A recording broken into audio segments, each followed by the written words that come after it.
You do. Okay. Huh? Okay, good evening, everyone. My name is Kim Dorman. I serve as the Community Engagement Coordinator for the Princeton Public Library. I'm backing up. We appreciate your patience as we were shifting some gears for this evening's program. I'm very pleased to say that we had planned to do New Jersey's Heritage Trail, which is exciting, and I'm sure we'll revisit that topic at some point in the future. Instead, tonight, we are lucky enough to learn more about the Heritage Trail in Princeton that was created in large part, mostly by Mrs. Shirley Satterfield. And this program tonight is part of Not in Our Town's monthly continuing conversations on race and white privilege, with whom we partner every month, generally on the first Monday of the month, but sometimes on the first Tuesday when the first Monday is a holiday. So we thank you all here in the room and also on Zoom for joining us, and thank you for your patience as we started a little bit later than expected. Shirley, for being willing to talk about this without any preparation, although you've had a lifetime of preparation. We're going to also try and sort of navigate that I'm going to do stuff on the computer that Shirley tells me to do. Thank you. Don't people have to look that way to see them? Well, we'll figure it out. Because we got online and virtual, so. Okay, is this on? Yeah. Okay. Actually, when Linda told me to come, I thought that maybe I would watch it on Zoom, and the Lord must have brought me here tonight to do something spontaneously. But I'm Shirley Satterfield, and I'm of the 4th of 6 generations in Princeton. And when I came back home in '81, those people who I grew up with were still here. And they were the age that I am now. It was like coming back home. And now they're all gone. And I said, well, no one's talking about the history of African Americans in Princeton. And when I was asked to join the Historical Society of Princeton in 1990, and they were talking about white history, I said, what about the Italians, the Jewish people, and African Americans? So that's when we had the first exhibit at the Historical Society in 1965. The Italian Americans, and then when they had the African Americans, we had an exhibit, and actually Paul Robeson Jr. came at that time, and I introduced him. And I said, well, we can't stop here. So I trained people for a walking tour. But they were older than I at the time, and they said they had reasons why they couldn't do it. So since 1997, I've been doing the walking tour. And then I said, we can't stop here. So I started an organization to keep our history, to research and share our history. And it's called the Witherspoon Jackson Historical and Cultural Society. I just happened to bring cards, so in case you want my and then I said, well, we can't stop here. And I said, we need to do a heritage trail because there's going to be a time when people won't even know that African Americans were here. Mm-hmm. So we have a trail of noted places in Princeton that aren't just in the Witherspoon Jackson community. We lived all over Princeton, but then we were relegated to the area called the Witherspoon Jackson community. And so sometimes when I give a presentation, my presentation is, where is Jackson Street? Why is it called Witherspoon Jackson? There's no Jackson Street. So you'll find that out as we go through these plaques. So we're going to do the plaques. And now after we have the plaques, there are 29 of them. 3 haven't been put up yet because buildings have to be built before they can be put up. Now I want a museum. So keep that in mind, everyone. I'm looking for a museum because all the history is in my house. So my daughter happened to come from California, said, well, I got to get rid of all of this stuff. So we have it in storage. So just remember, we're going to have a museum soon as we can find a place. So this is from our newsletter. We have a newsletter and you can see it online. And all of the heritage plaques are in this newsletter. And when you get the newsletter, all you have to do is hit on one of those little red dots and you will actually see the trail. So that's what hopefully we'll do today. Are we ready? I think we're ready. All right. Does it get bigger? Does it get bigger? Yeah, okay. That's Albert Hines. I decided to start. Okay, several years ago, Mr. Hines died at 104. Mr. Hines knew everything about Princeton. And when I would do the tour or presentation, I said, Mr. Hines, we have to go to our dog and pony show. So he would get his cane and we would go and speak about Princeton. And when he passed away at 104, I said something should be dedicated to Mr. Hines. So they said, what about a building? I said, what building? So I said, what about the plaza? So twice I stood before the borough, we were township and borough then, to have the plaza named after Mr. Hines. And actually the plaque is on this building. So if you were to be in the plaza, you would see Mr. Hines's plaque.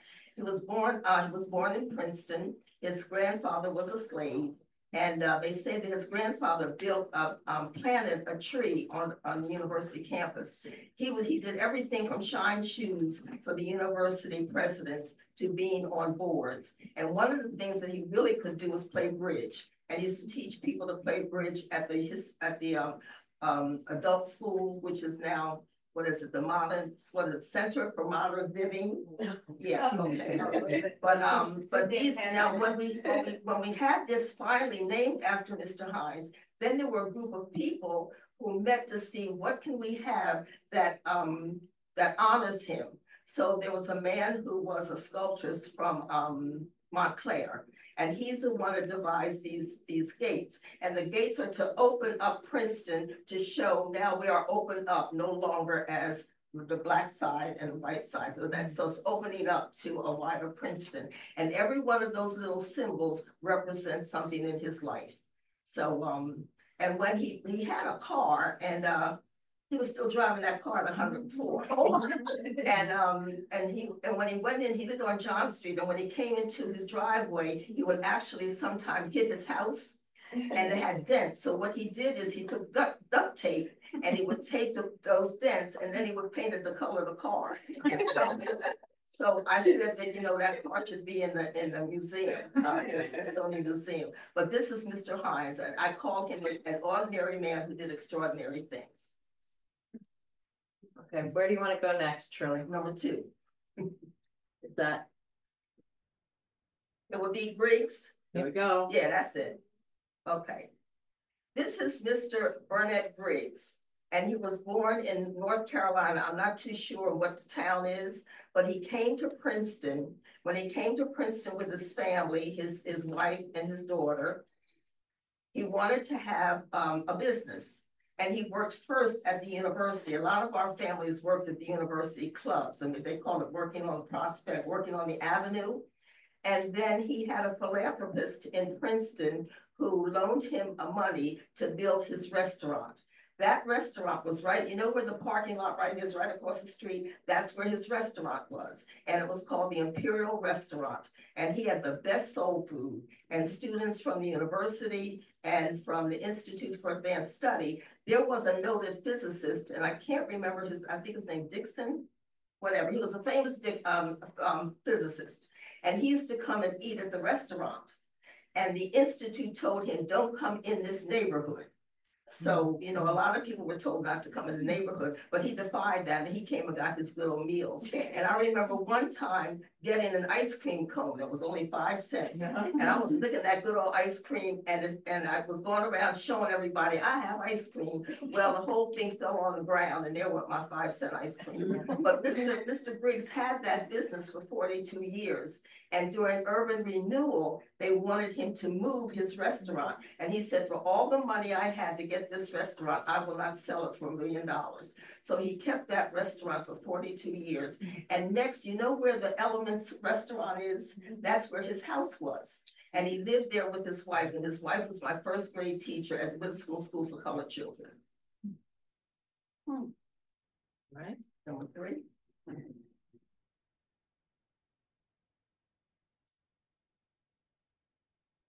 Okay. Now this is Jackson Street. This is an aerial view of Jackson Street. Now people will say, well, anybody know where Jackson Street is? Tell them. You know where it is. No. Where Paul Robeson Place is. The municipality of Princeton in the 60s wanted a thoroughfare that went from Wiggin Street all the way to 206. They couldn't do that because our families lived on Jackson Street. And at the end of Jackson Street was John Street.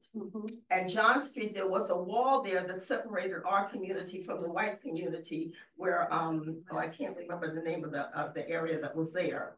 So in order to do that, they had to move our family. That was the second urban renewal. So when they moved our families, of course, we lived with other relatives, but this is an aerial view of Jackson Street. And you see, there used to be a water tower right on John Street. These two houses that you see, the house on the end was on the end of John Street and Jackson Street. And my uncle's wife's family lived in that house. The next house was next to it. And I don't know how many of you have heard of Henry Pennell. Henry Pennell is a noted man in Princeton, and there is a Pennell Center that was named after him on the corner of Clay Street and Witherspoon Street. He lived in this house with his family. And Albert Einstein used to come in our community and sit on our porches. That's one of the porches he sat on. So, and it was right across the street from what was called the Playhouse. You know where Mediterra is?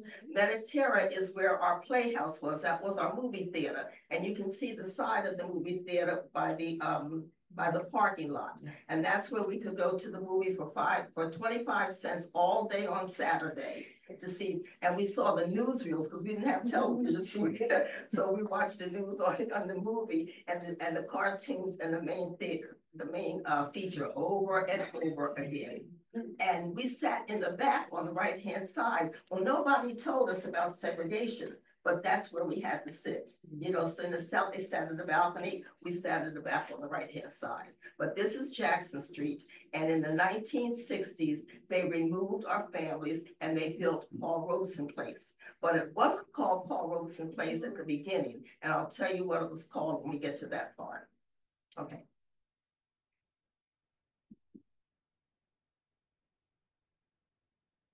Yep, that's 4.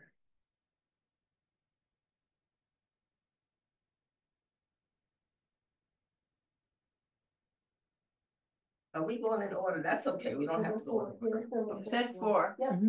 That's 4. Okay.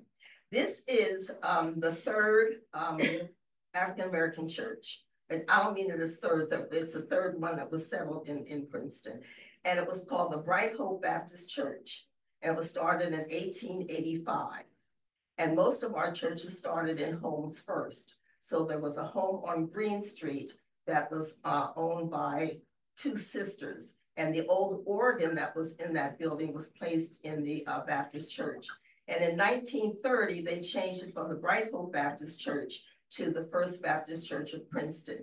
This is the first building of the church. And then there's another rendering. I don't know if we have the other rendering of the church there, but in 1930, when it became First Baptist Church, they changed the structure of the church. And then I'll show you when we get to it why they changed it the third time.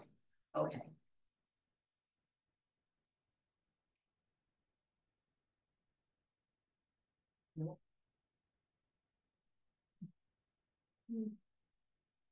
Okay.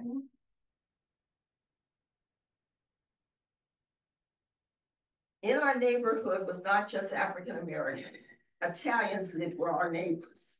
And the Italian families came here as stonecutters for the university. And they settled in our community, knowing that anybody who's a laborer settled in our community.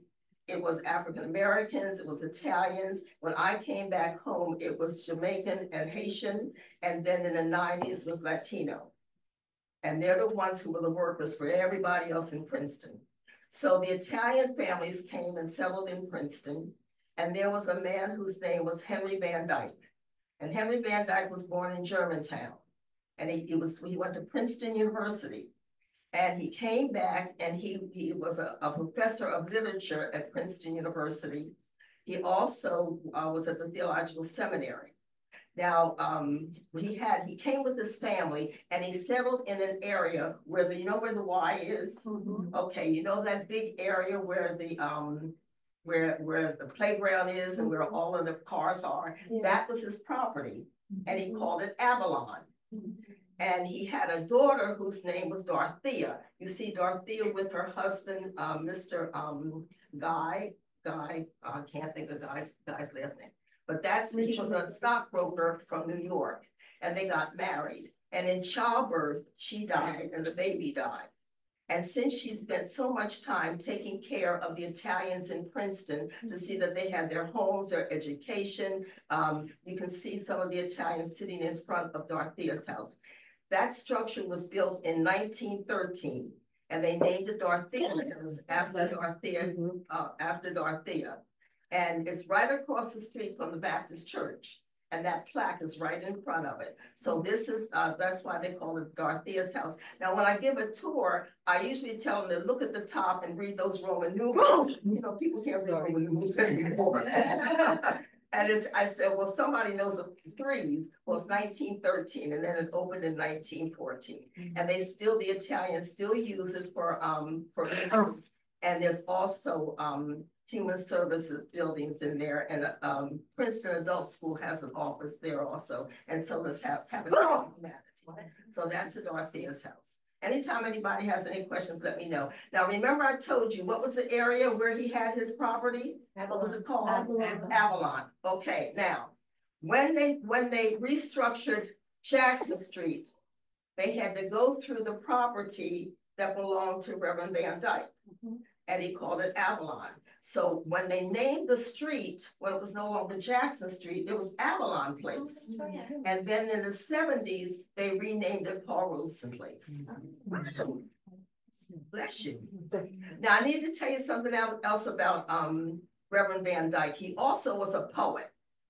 And he wrote music. Now I'm gonna hum something. Listen to me. Da da da da da da da da da da da da da. What's that? Joy.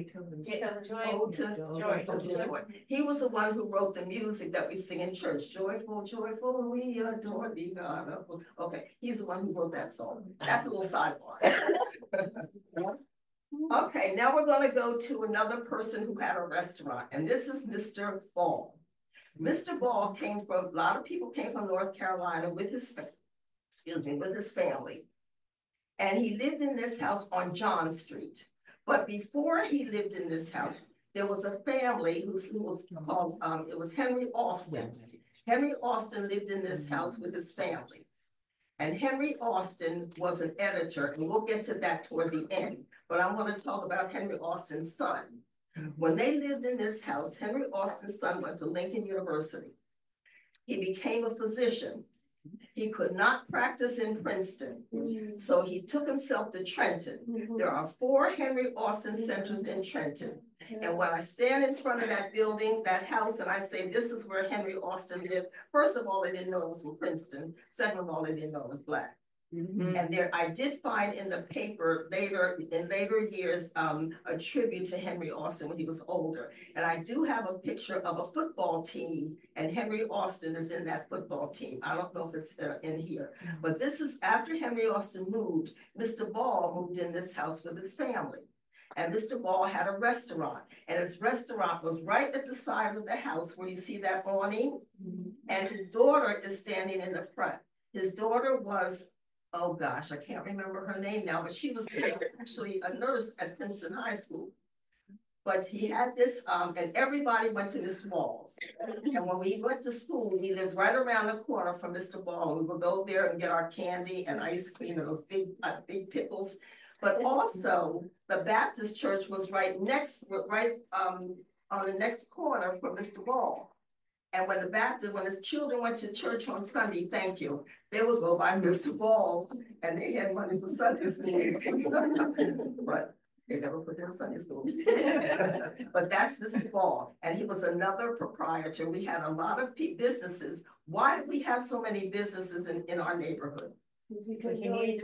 Because we couldn't shop on Nassau Street. They would, so we were like the Black Wall Street. Every other house was a park, was a restaurant or a ice cream parlor.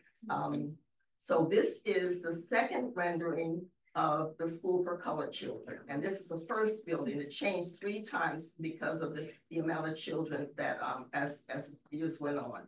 But this is the one that I went to. And it looks like, does anybody know the Waxwood on Quarry Street, the apartment building? That's how it looked when I went to school. But this is the first, it was in 1907 when the second school for white, the Witherspoon School for Colored Children was built.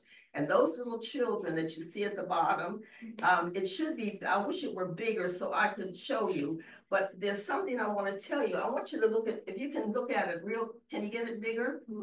No, I was just trying, sorry. Okay, I want you to look really, really close at those children. And I want you to tell me if you see anything about, anything about those children. Or a child. Oh, you know what? Look there, our tech person actually helped. Oh, there we go. There's a little white girl. Yeah, that's right. There's a little white girl there. How'd that happen? Okay, remember I told you that Italians lived in our community? And that little girl's mother said, why should she walk all the way up to Nassau Street to the school where the white kids go when there's a school right here? And so she was able to go to the school for colored children. I'm going to tell you what happened. I was a guidance counselor at Princeton High School. The day I brought this picture in to show my guidance secretary, a man called the secretary. He said, my sister went to the school for colored children. And it happened to be that little girl right there. And we have all the records of all of the students, because I have the record of my grandmother's roster of her children in her school. And he happened to find out, and it just so happened I had that picture. The two little boys at the bottom that have on dark suits right there, those are my uncles. My uncle Brian, the first one, became the first Black on the Board of Education in Princeton, and also the first assistant prosecutor in Trenton, in Mercer County. The second one is my Uncle Brud. And I don't know if anybody knows a woman whose name is Yuki Laurenti. You know, yeah, that's her father, my mother's brother. So Yuki and she's Yuki and I'm Shirley, and we're named after our grandma. So yeah, so those two. And then there are other pictures that people recognize of their mothers or grandmothers. So these are the children, some of the children who were the first to be in the second school for colored children. And that's on Quarry Street. It's now an apartment building called the Waxwood, named after our principal. Can we just make a note that this is a tour that you can do yourself? Yes, so you can. I'm on the website now, but there's sheets down in our building, but you can follow along. These plaques are actually, how big are they, Shirley? Like, oh, they're like, 2 feet high. They're significant. You won't miss them if you're looking. So don't feel like you have to remember this all now. And then what we're going to do is the person who's on my board is going to make it so you can take your phone or whatever, and you can hear me talk about these places. Great. Okay, Mr. Mack. Mr. Mack worked for his father on Witherspoon Street. You know where the on Witherspoon Street where there's a Latino grocery store? Okay. Then there's a little part that's like a little restaurant. That's where Mr. Claude Mack had his barbershop. And Mr. Mack was his nephew.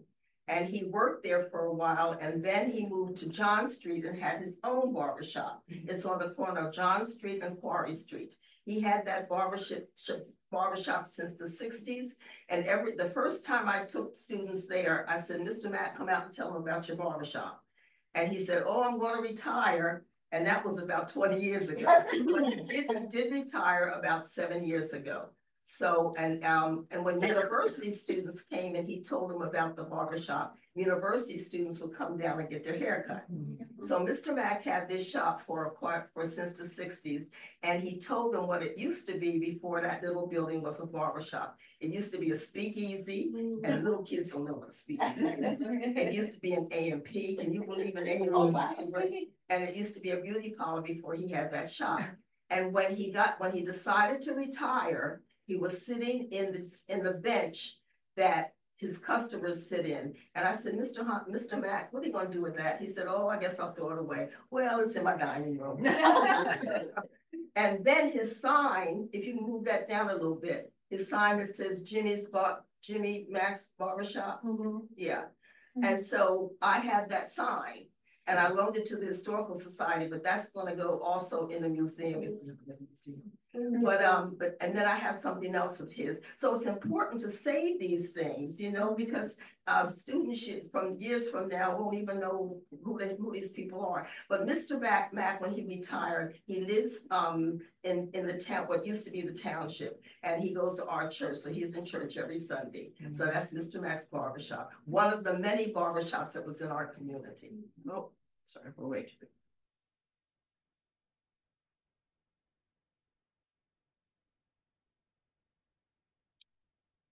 Anybody have any questions? Okay. All right, this is one of our fraternal organizations, and it is, they are the Masons of the Masonic Temple.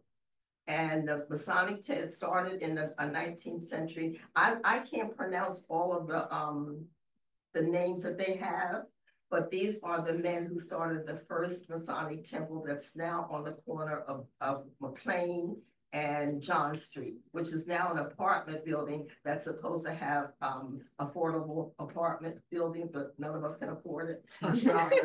And these are all the names of the first Masons who started in 1913. And you know, when I show this, some people can say, oh, there's my grandfather, there's my cousin, but these are the men who's, and it was a very vital, it was a very well organization, and the women were, I can't remember what they called the women. Eastern Stars. Yes. And more Eastern Stars. Eastern Star. Yeah, right, yeah. So these are the men who started the Masonic Temple. We had 3 fraternal organizations, and that's one of them. And it actually, they closed it because the younger men are becoming Masons. So they moved to Trenton, and we wanted to save it for our community, but now it's an apartment building. And they did save the cornerstone.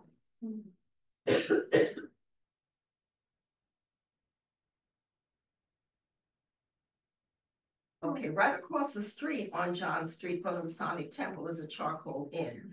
Has anyone ever heard of the Green Book? Okay, the Green Book was started by Mr. Green. Actually, his wife started it, but he gets credit for it.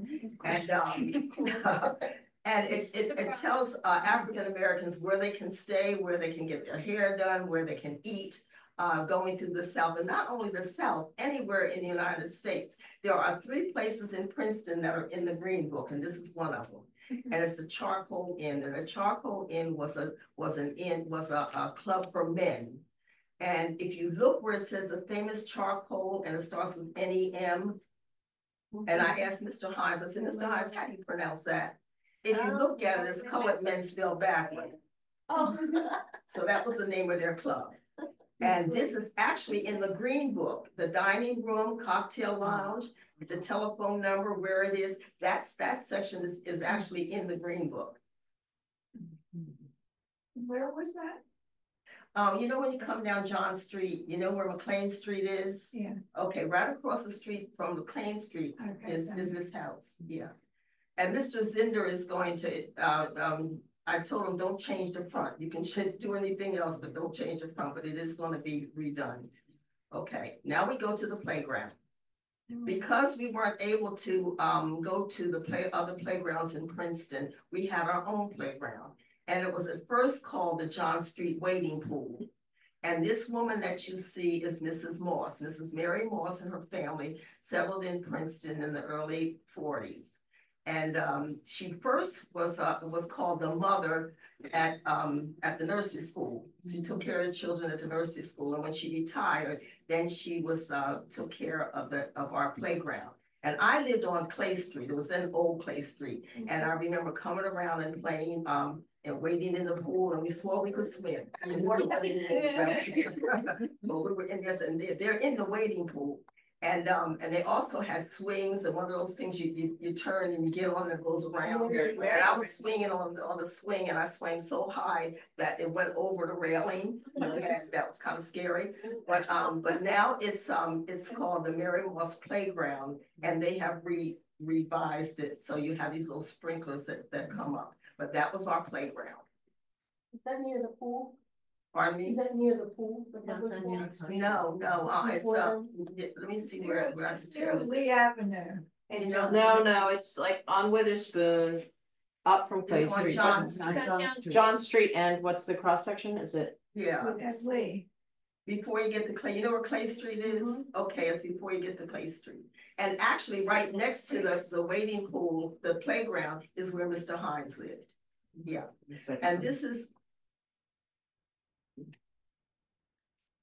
Let me see if I can bring it up on maps, just so you can.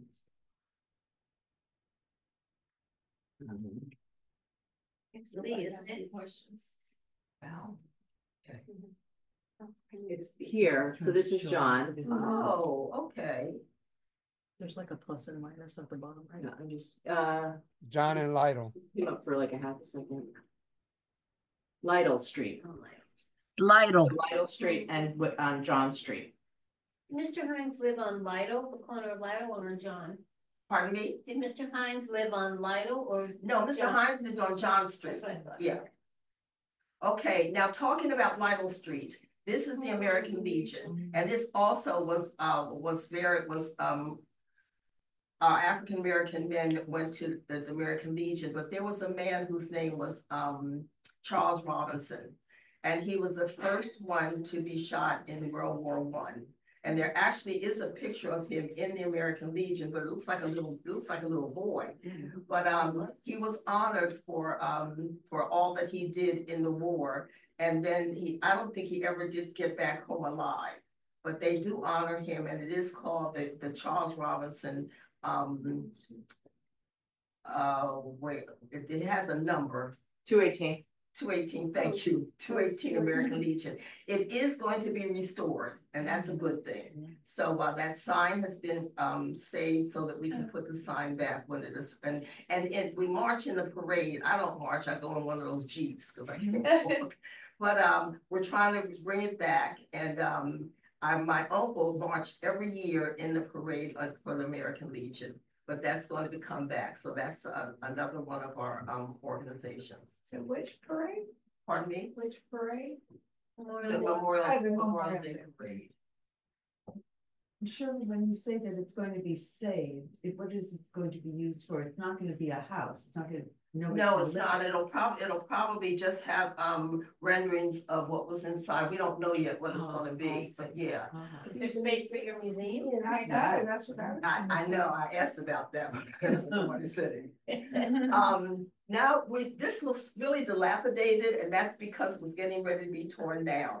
But as I said, I lived on Old Clay Street. That's what we call it before the Clay Street that's there now. And right across from, and if you leave my house and walk across the road, you come to the ice plant. This ice plant was owned by Mr. Lonnie Barkley, who is, if you know Councilman Leighton Newland, that's his uncle, and Andrew Teague. And they owned this ice plant, and actually ice was made there. And I saw, and in the summer, we used to get little chips of ice. And unfortunately, older people don't know how to scare younger people, but they told me that the devil lived in the ice plant. So the only way we could get out of Clay Street to get to Witherspoon Street was to go through there. And that little section is still there. You can see it now on Witherspoon Street, where that wooden gate is. That's how we got out to Witherspoon Street. Or we could go through my aunt's house and Mr. Barkley's house to go through their yard to go to Witherspoon Street. And I was too scared to go there because I thought the devil would get to me. But this was the ice plant.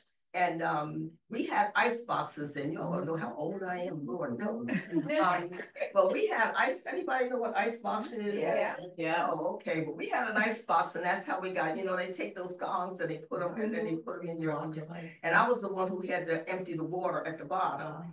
And my mother, a lot of our families worked on the avenue, and my mother used to iron her little white apron and go and work on the avenue. And it was so great when she came home because she brought ice cream home. Because you can't keep ice cream in an ice box. So she used to bring ice cream home. That was the biggest thing. So you can go to your refrigerator and get ice cream anytime you want. I could only get it when we went to the store to buy it and had to eat it real fast.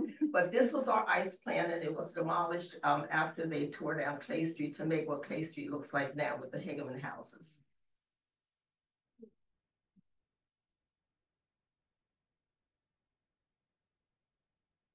It's a miracle. Yeah, I got it.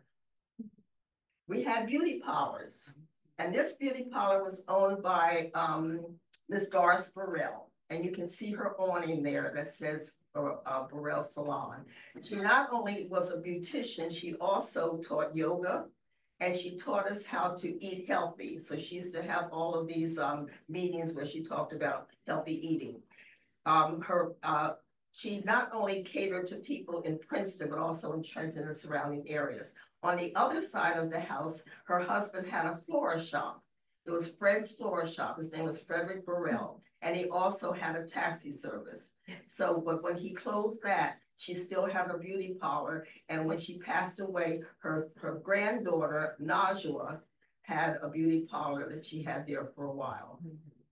And if anybody knows Shahid Abdul Kareem, he's a Police officer. policeman. That was his grandma. Burrell. Doris Burrell was his grandma. Mhm. Okay, we're moving down to Lee Avenue. Lee Avenue is where we did our shopping. And you see two of the shops here. Now, you know where Local Greek is on Lee Avenue? That was Mr. Baldino's grocery store. And you see two people standing in front of it who are the Broadway brothers. And that's where we got our groceries, right on the corner where the Local Greek is today. On the other side, where the Mexican restaurant is, was Balbino's, and that's Mr. Balbino in front of the store with his wife and child. And now we call this, if you see the plaque, it's called a multicultural stores in a segregated community, because these two were Italian. Next to where the Local Greek is was Billy the Greek's restaurant.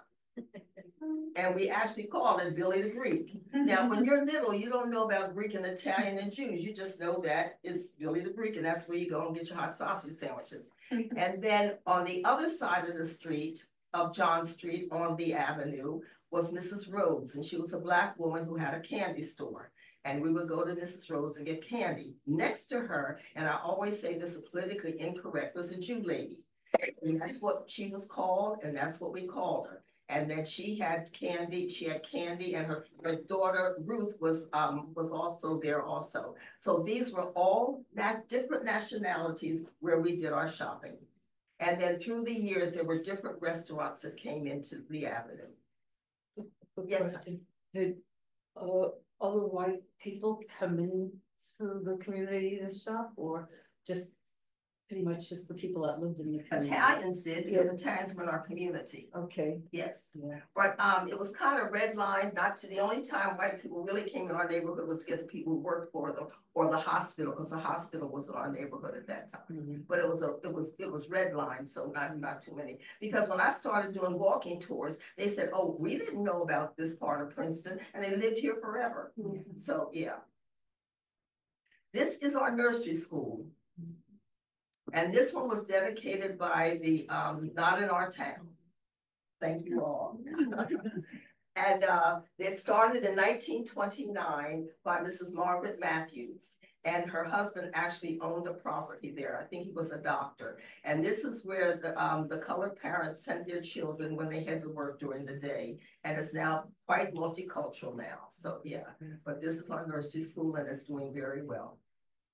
And it says it was a Montessori model. I'm sorry? It was a Montessori model Yes. back then even. Yes, it was. Could you just repeat that, Shirley, so it's picked up on the mic, please? What? It was Montessori. Would you like to say that? That's okay. It was in what time period? 60s? They taught the Montessori way, yes. But it wasn't called the Montessori school, but they did teach that way, yes. No. This is our other fraternal organization. Oh, do you want me to do that? I was gonna go to try and find 17. No, it's not. Which do you want, Baker Street or the? They'll go back to, since I was talking about that, go back to that one. And this is the Elks Club. And it looks like it's in dire repair, but that's the only one that's functioning. And they still have their dinners and their meetings at the Elks Club. Not too many Elks are left, but they still use that building for activities. And hopefully we can get the sign put up there, because we don't know exactly what they're going to do with the building before we put the sign up. Mm-hmm. But it started where the Masons is, and then they moved to Birch Avenue. So was it built to be the Elks Lodge? Yes.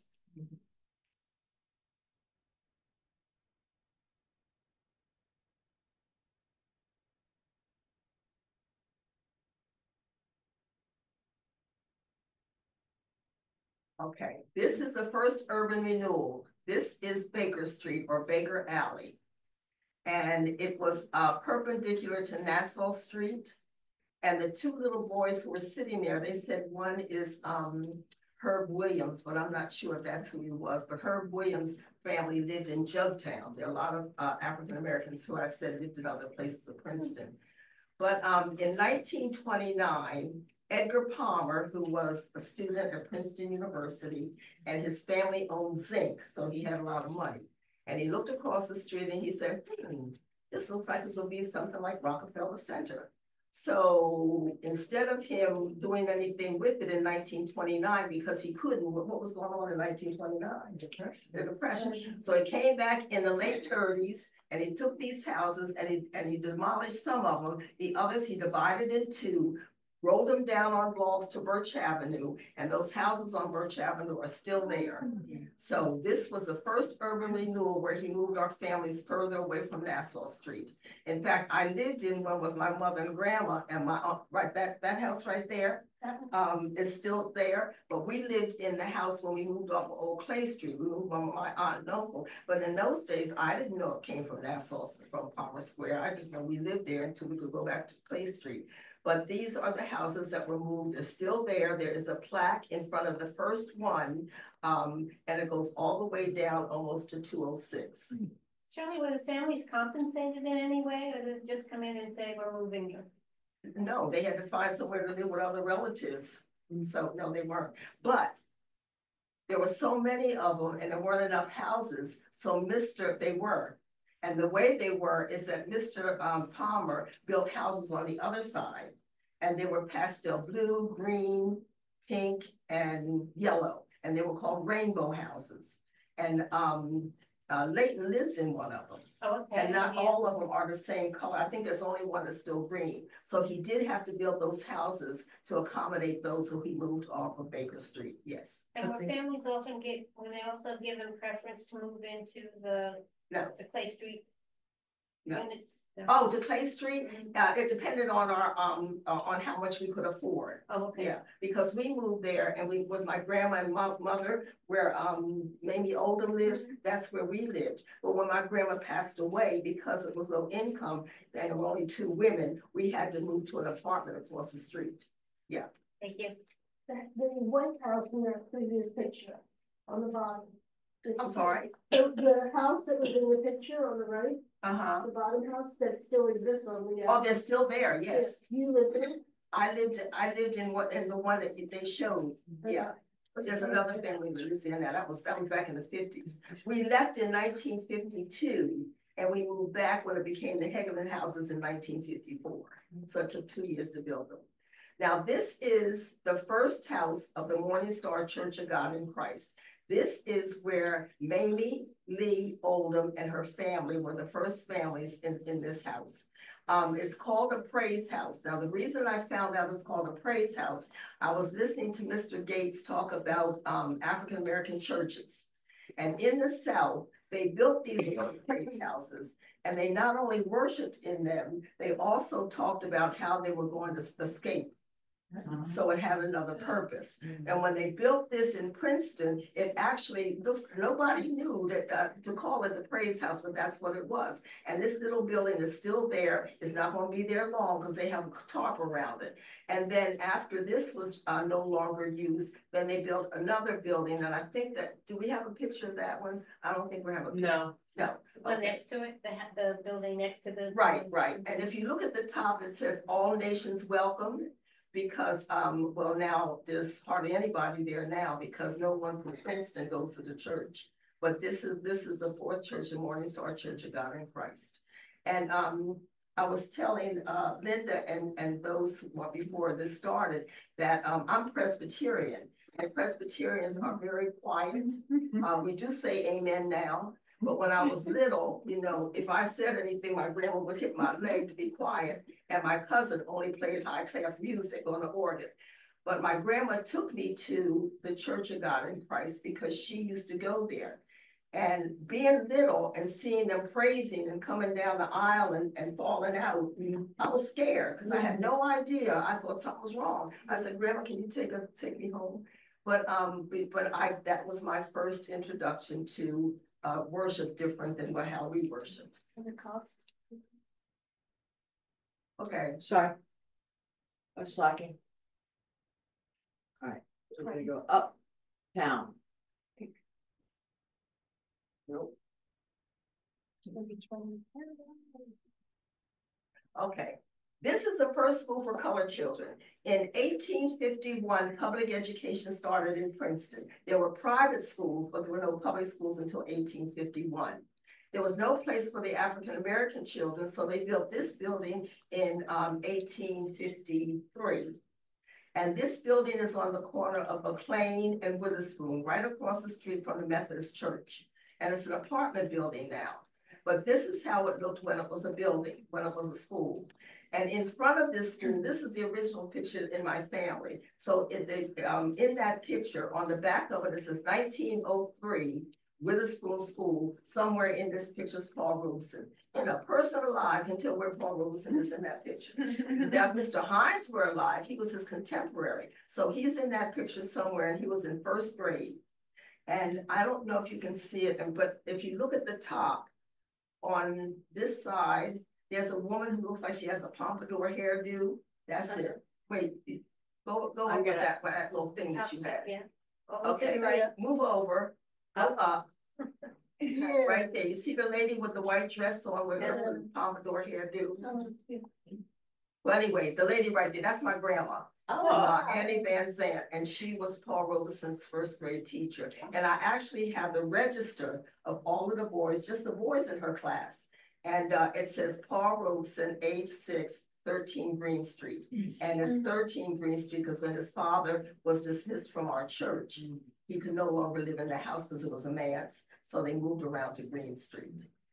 You know what I noticed though, Shirley, this picture compared to the other picture, the population of children is much less than the first picture we saw. So it's just been a steady decrease, right? Right, exactly. Continuing Yeah, but those were younger children. The older okay. children were in that picture. Yeah, but they were just the younger ones. They were older ones. Oh, okay. Yeah. Shirley, when you said that they built it, who actually funded the building? It was funded by the municipality. Okay. Yeah. Tax dollars. And I think we have just one more. Can When you you, go to Entrance to the colored I'm cemetery. sorry. The next one is entrance to the colored cemetery. Oh, okay. And then And there's then- Mount Pisgah. And then let's do two more. Let's do the one on Spring Street and the one on Witherspoon Street. Okay. Do you have plaques also in Jugtown? Are there plaques in Jugtown? Because you said African Americans lived in Jugtown as well. No, there's no plaques there. But there was a man who's he wasn't black, but his name was Mr. Henry. And Mr. Henry was blind. And he befriended my grandma. And I remember when he used to come to visit. And the thing that I remember most is that he played Santa Claus. And you would pick up your phone and ask the operator to please speak to Santa Claus. And Mr. Henry was the Santa. He was the person. And I remember he lived on Jugtown. My pediatrician lived in Jugtown on Evelyn Place. And also there was a college, Evelyn College for Women, that was supposed to be the sister to Princeton. It only lasted about 20 years though, but yeah. Now, let's go. You know where Spring Street is? Okay. You know those two buildings on Spring Street? Those buildings were owned by a black man who came from North Carolina. His name was William Moore. They called him Sport. And he owned those two buildings. On one side was an antique furniture store. And they say that the antique desk that he had was put in Woodrow Wilson's office when he was president of Princeton University. On the other side was you see where it says William Moore Clothing? That's he in the middle. But if you move it down a little bit, you can actually see what was on the building, on the window, William Moore Clothing. And he sold used clothing. And they say that some of the students would come from Princeton University and he would buy their suits so they would have money to go to New York. That could be a folklore, I don't know, but anyway. But this was Mr. Moore, and he owned those two buildings. He also owned buildings on Witherspoon Street. And when he sold the buildings, one side became his daughter's beauty parlor. And it was her name was Christine Moore Howell. She married a man named Howell who was a doctor. Where'd it go? No. No. And what? Paul Robeson House. Witherspoon Street Presbyterian Church. Which Witherspoon Street? No, do we you want to go back to Spring Street. That was a, Yeah, that The one. yeah. that's the one we just. There you go. Okay. Okay. So she had that beauty parlor for quite a while, and I actually have her brochure because in the back of that her shop, she had a chemistry lab. And she used to make all of her products, and she actually was on one of some cosmetic organization. But she made a straightening comb, and I actually have the straightening comb, and it's patent, and it's called the Negro Emancipator, and it was a straightened black hair. But the thing is that her clientele were white. But she made this straightening comb for black. And I remember when I was little, my mother sent me over to get my hair washed, and she washed it in the back. Because if any white woman had come in and see her washing my hair, you know, whether or not they'd come back, I don't know. But that she on the porch with one of her workers. And there's also a picture of her sitting on those steps with Paul Robeson, because she was a friend of Paul Robeson's. On the other side was Mr. Gorley, who you see Mr. Gorley, he was a black artist. And he was asked in 1949 to come to Princeton. He studied in Berlin, in Paris, and several other places. He came to Princeton, and he was the first one to have an art exhibit in Palmer Square. And his art is all over. Unfortunately, when he was older, he lived in Spruce Circle, which was part of senior citizens. And he only had an efficiency apartment. And I used to go to him and get his pictures to display in our church. And there was a fire. And unfortunately, he couldn't get out. And that's how he passed away. Yeah. But he was quite an artist. And most of his paintings were of the migrant workers who came from the South to work on the land in Hightstown. Yeah. So that was those two stores were owned by Mr. Moore. And can you get the one that's on Nassau Street? Yeah. Not Nassau Street, on Witherspoon Street. There it is by, not Winberry's. The Citizen? Yeah. That's it, okay. Now you all know where LaHare's used to be. Okay, it's now called the Arugula or Agricola. Well, in the early 1900s, it was a publishing company, and they published a newspaper called The Citizen. This is the only one that's left, and Mr. Hines gave it to the Historical Society, but I was able to take pictures before they did it. And I had pictures of advertisements on the back also. But this was written, it was a black newspaper, and the man who was the editor was Mr. Henry Austin, who was a father of Henry Austin, who went to Trenton. Excuse me. And so anyway, the Citizen was written for the moral, historical, religious, and educational plight of the Negro. And it lasted for quite a while. It was 5 cents a copy, or $1 a year. And it was and I wish I had this newspaper, because it not only gave news about people in Princeton, it gave news about African Americans, and we were called colored then, of colored people throughout the United States. But this was called The Citizen, and it was a black-owned newspaper before it became the LaHare's. And it says 13 Lytle Street, so whoever, Josephine, whoever was, she had that newspaper. So. And they have Trenton Notes. Oh, yeah. Trenton Notes. Trenton Notes here. Yeah, the Trenton Notes, yeah. Oops. So, well, that's it. I mean, you can ask me questions. You know, I have to tell you that, oh, wait, I didn't tell you about the Princeton plan.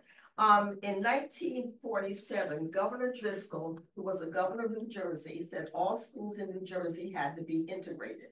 So Princeton integrated the borough. And that meant that I left Witherspoon School for Colored Children when I was in 2nd grade. and started third grade at Nassau, which is up where the white kids went. You know where Thomas Sweet is? You know that building at Boston University? That was a school where the white kids went. And that's where I went when they integrated the schools. Actually, it wasn't too cool for us because they taught us differently and they thought we couldn't learn. But Dr. Strout, who was the principal, said their scores went up because we were really taught by colored teachers. And some of the colored teachers did go to Nassau and then some stayed. I want all of you, this is your homework. When you go home or whenever you have time, 20 minutes, Google Princeton plan 50 years later. It's now 76 years later. Yeah, because it was 1948. And you will see a documentary that was done by the Legal Defense Fund, NAACP Legal Defense Fund, about the integration of the schools in Princeton. The kids who lived in the township were able to go now to the township school, which used to be called the Valley Road School, and then they called it it used to be called the Township School, then they called it the Valley Road. So it's Princeton plan 50 years later. Just Google that, and you will see how Henry Purnell and I felt about the integration and how this white guy thought it was the best thing because the colored teacher really taught him how to teach about English. And when he wrote his first book, he dedicated it to this as well. Wow. So, but that's a really, it's a really, really good documentary. So, yeah. So any questions? Thank you so much, Shirley. You're welcome.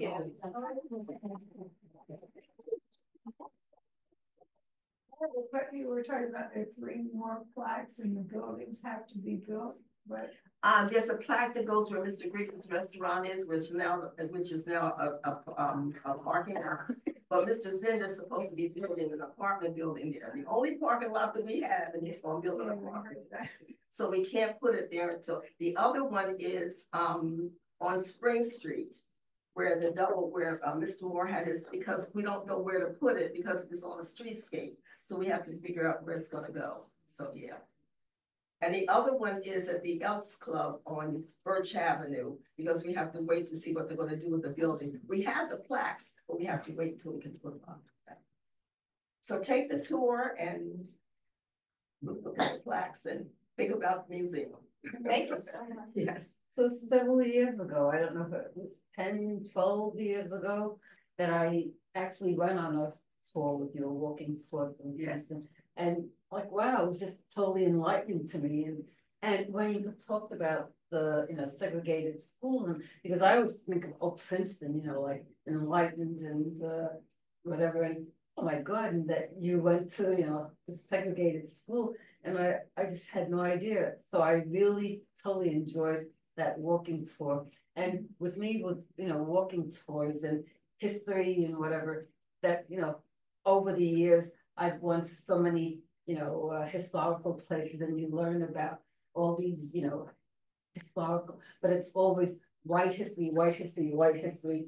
And then some years ago, this was 20 something, whatever years ago, I was up in Boston, and by chance, I just came across the Black, it was a walking tour, because, there's the whatever regular freedom tour up in Boston, and it's it's all white history. And then just by chance I saw this group going, and a ranger, and I joined them, and I was just like, oh my God, like, and then it made me cry, because at one point we were in a church and they were talking about the architect and whatever in the Black, and it just made me cry, because like all those years, that whatever history and tours and whatever, it was always white, white, white, white. And I didn't even think about it. That's just what it was. And then like, oh, so that was, touching to me. And then coming here and your walking tour, and again, hearing, about the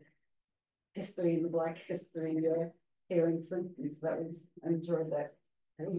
Yeah. One thing I didn't talk about is my church. I go to Witherspoon Street Presbyterian Church, and it started with the slaves coming from Nassau Presbyterian Church, which was in the First Presbyterian Church. There were two Presbyterian churches on Nassau Street, First Presbyterian and Second Presbyterian, which is on the corner of Chambers and Nassau, which is now the Christian Center.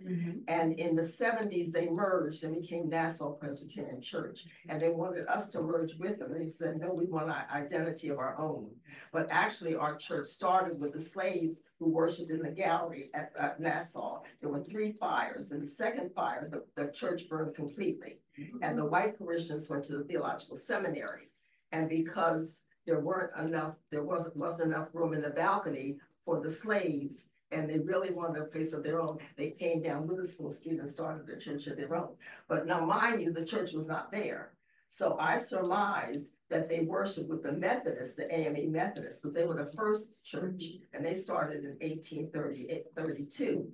So probably the slaves worshiped with them until our church was built. And we used 1840 as the beginning of our church, because that's when we were allowed to have our first communion.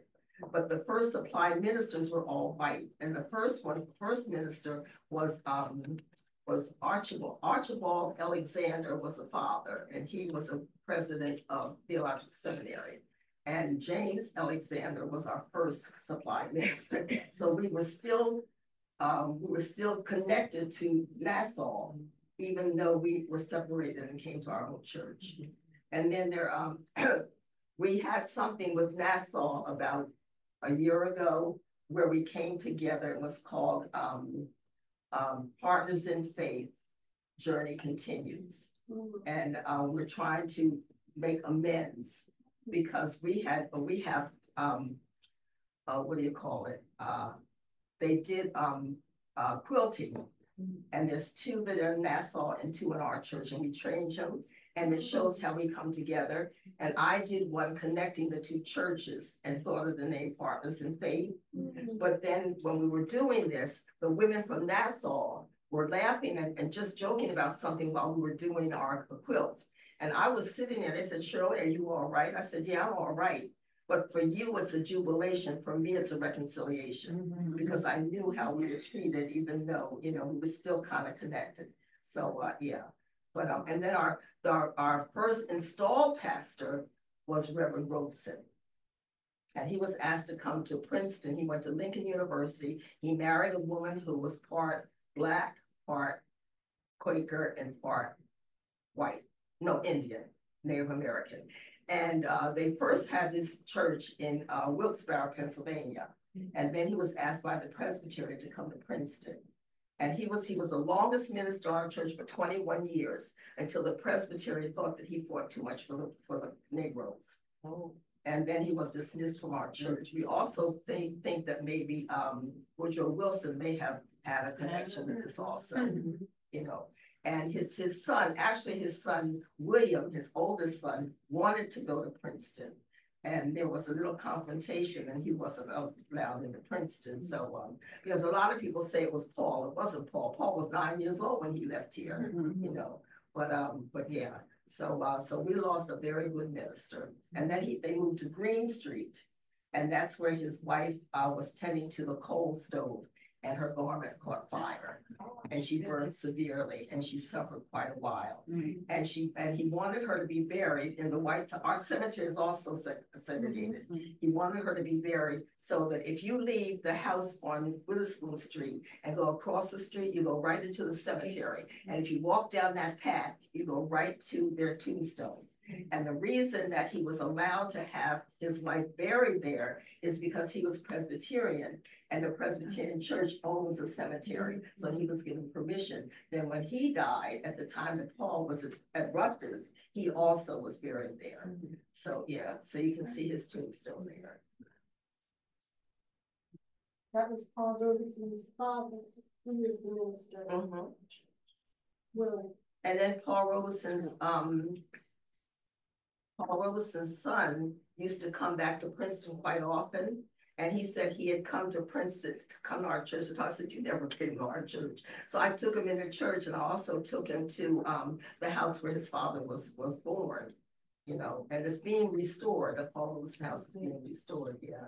So, yeah. Sure. First of all, you want to take a drink of water? You've been talking. You're okay.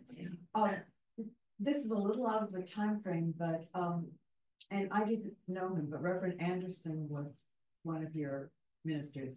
His ex-wife Louise was a colleague of mine at the university, and he and James Floyd were very active in terms of housing and civil rights, more around the 60s and so forth. I haven't heard discussion about their activities, the kind of civil rights activism in Princeton at that time.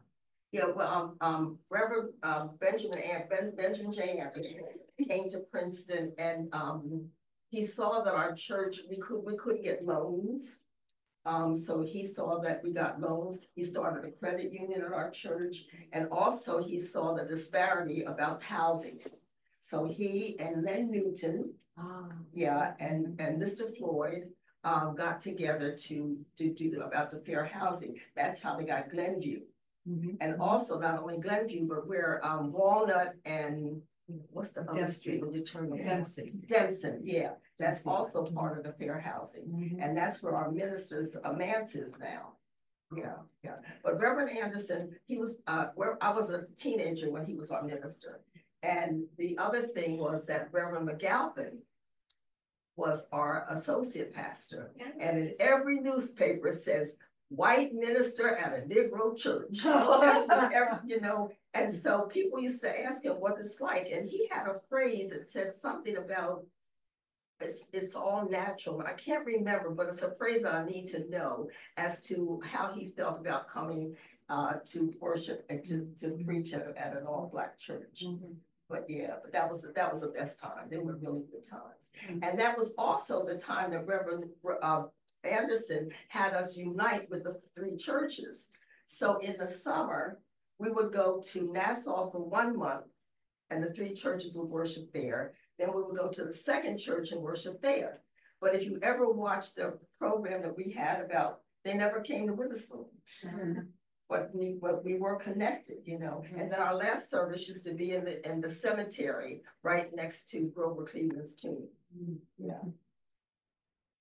You know, people say old times, but the old times were good, except for the segregation. But it was good for us because people were together in our community. I can tell you, when I first came to Princeton, I'm not from here, but my husband's family is from here. I wanted to live in the Witherspoon Jackson neighborhood. I mean, I just felt such a connection and such a community, you know. It was just amazing. And I knew so many people, and I met so many great people. I knew Mr. Hines really well. So I was envious of you. And I had a lot of Italian friends, but see, they could move out, but we couldn't. So we basically sustained the community. And people now say that I'm on the Historic Preservation Commission, and when they come to us and they say we want to move in that neighborhood because they're friendly, but they don't speak. You know, I could walk down the street and I'll say hello, and they don't speak. And I said, "Do you live in this neighborhood?" And they look at me funny. I said, "You live in this neighborhood, you live in a friendly neighborhood, it's okay to say hello." Or I'll walk down the street and they'll cross the street. And I don't think they do it because I'm Black. I just think that's what they do. Because I said, it's okay, you can walk on, two people can walk on the street. So, and then the porches, they say, and you have porches. Well, those porches served a purpose. Because when our families came home from working at the clubs or working for the white families, they sat on those porches to relax before they served our dinners. You know, so it had a purpose. But now they build these houses and there's no porch. You know, so but yeah, a lot of things have changed.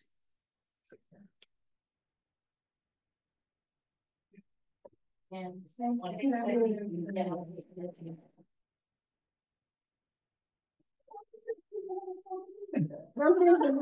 I want to say a huge thank you to you for offering such a presentation just off the cuff, as you could do, only you could do. Amazing. I'm sure I left something out, but I did my best. Thank you. Thank you. And thank you all for joining us in person and virtually. Thank you.